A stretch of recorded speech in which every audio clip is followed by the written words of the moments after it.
sesuai data dari OJK bahwa pertumbuhan kredit UMKM pernah terkoreksi cukup signifikan dan baru pertama dalam sejarah perbankan di tahun 2020, dan mungkin ini hal yang wajar saat itu pandemi COVID-19.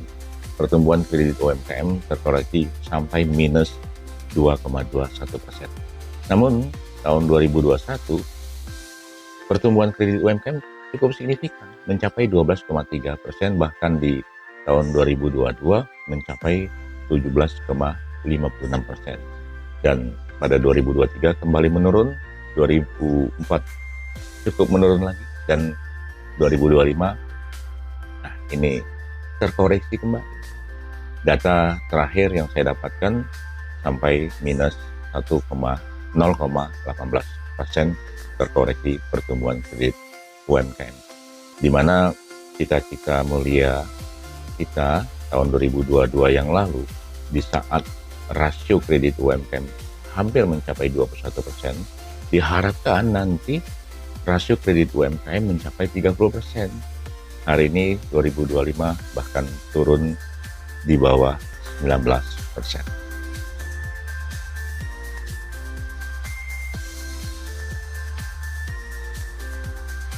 Ya, memang ada yang berpendapat bahwa pertumbuhan kredit UMKM yang melemah atau turun, ini salah satu penyebabnya adalah permintaan kredit UMKM yang sedikit. Mungkin saya punya pendapat yang sedikit berbeda. Ada dua hal. Dari data ataupun informasi dari teman-teman UMKM, bahwa sebenarnya mereka banyak yang mengajukan kredit, namun sebagian besar ditolak oleh teman-teman perbankan. Nah, data yang lebih logis lagi, saya melihat dari permintaan informasi debitur atau SLIK atau BI checking. Ya. Tahun 2024 yang mengambil informasi SLIK atau BI checking itu sebanyak 22,6 juta. Dan Oktober 2025 meningkat menjadi 31,5 juta. Berarti dengan kata lain, permintaan kredit cukup banyak. Selisih lebih dari 9 juta dari tahun 2024 yang lalu. Jadi menurut hemat saya adalah salah kalau pertumbuhan kredit UMKM turun atau melemah karena permintaannya yang sedikit.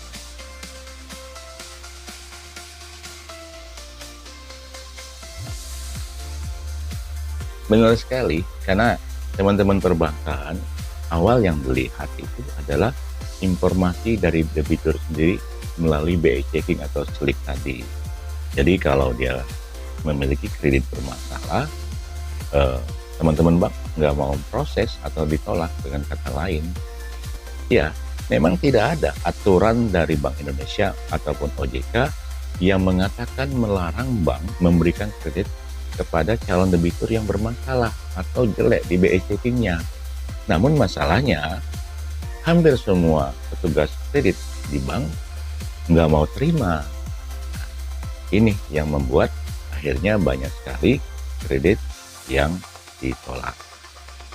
Menurut saya, sudah saatnya petinggi perbankan untuk membuat aturan atau kebijakan yang dijalankan oleh petugas kredit di lapangan, bahwa kalau ada calon debitur yang bermasalah di SLIK atau BI checking, yang hanya nunggak beberapa hari, yang mungkin karena lupa atau karena sesuatu dan lain hal, yang hanya beberapa hari saja namun dia masuk di kredit bermasalah atau call 2, sebaiknya dapat diterima dulu, diproses, dilihat apa penyebabnya.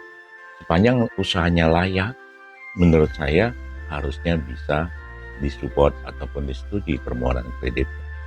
Ini semua karena petugas kredit bank itu kan khawatir ada kebijakan dari petinggi yang melarang petugas kredit untuk memproses calon debitur, dalam hal ini UMKM, yang memiliki catatan jelek di BI checking tanpa terkecuali, termasuk menunggak beberapa hari saja.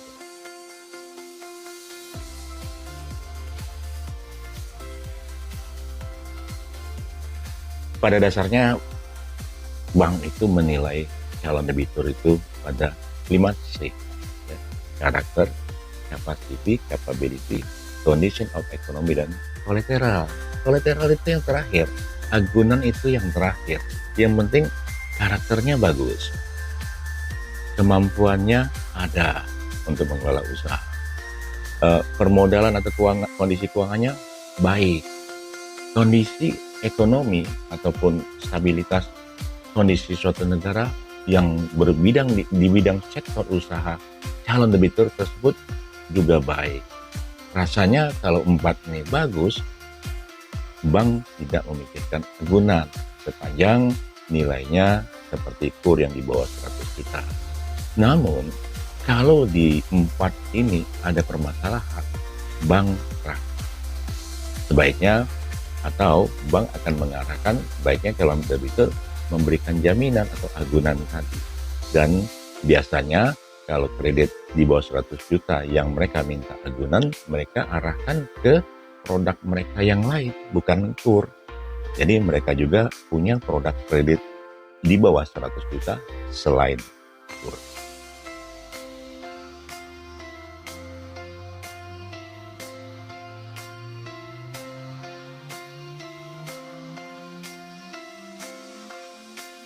Saya pernah membuat satu usulan, namanya pembentukan lembaga atau badan pembinaan dan penyelamatan UMKM, ya, mirip seperti BPPN zaman tempo hari pasca krisis moneter tahun 98-99.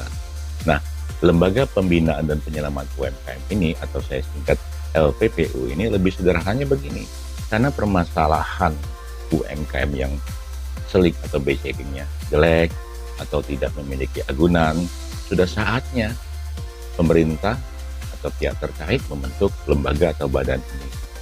Lebih kurang begini, kan BUMN itu ada yang namanya dana, kalau dulu namanya PKBL, sekarang namanya TJSL atau tanggung jawab sosial dan lingkungan. Nah, di situ ada dana kemitraan dan dana hibah.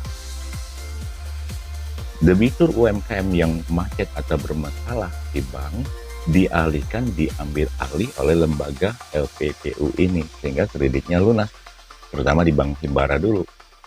Nah, Bank Himbara yang sudah melimpahkan, otomatis nama debiturnya, kreditnya sudah lunas, BI checking atau seliknya juga membaik. Nah, sebaiknya jika memungkinkan diintervensi, dihapuskan data di selik atau BI checkingnya atau di tempat lain yang sejenis dengan selik atau BI checking. Nah, saat UMKM yang bermasalah masuk di lembaga LPPU ini dilakukan restrukturisasi sesuai dengan kemampuan. Misalkan jangka waktu 5 tahun, 10 tahun sesuai kemampuan dia untuk melunasi. Bukan berarti itu lunas dengan sendirinya, tetap punya kewajiban. Jika kredit UMKM ini melibatkan pihak ketiga, dalam hal ini bisa jadi asuransi atau lainnya, ya tentu harus dimintakan persetujuan atau diajak diskusi. Nah, kemudian bagi UMKM yang kesulitan mendapatkan kredit karena agunan, LPPU ini bisa menjembatani dengan dana bersumber dari TJSL tadi yang dikelola oleh LPPU ini. Suku bunganya cukup murah, mencapai maksimum 3% per tahun. Dan itu usulan saya yang sudah saya sampaikan kepada pihak terkait sebagai solusi kepada teman-teman UMKM yang bermasalah di selik atau BI checking dan tidak memiliki agunan.